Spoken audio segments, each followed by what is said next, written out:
மாவட்டம் புளியங்குடியில் அமைந்துள்ள ஸ்ரீ அம்மணி அம்மன் திருக்கோவிலில் உறவுகள் உதவும் கரங்கள் தனியார் அறக்கட்டளையின் சார்பில் புளியங்குடி பகுதியில் உள்ள பொருளாதாரத்தில் நலிவடைந்த 100 நபர்களுக்கு இலவச உணவுகள் வழங்கப்பட்டன.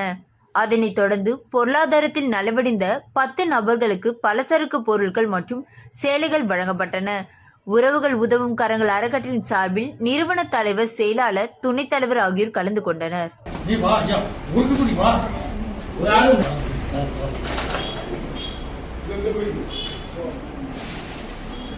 சரி,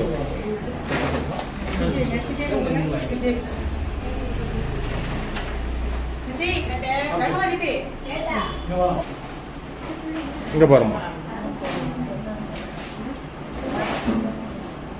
சரி, ஓகே. இங்க வா, உள்ள சேர்ந்தாங்க சார். அக்கா அங்கே பாருங்க.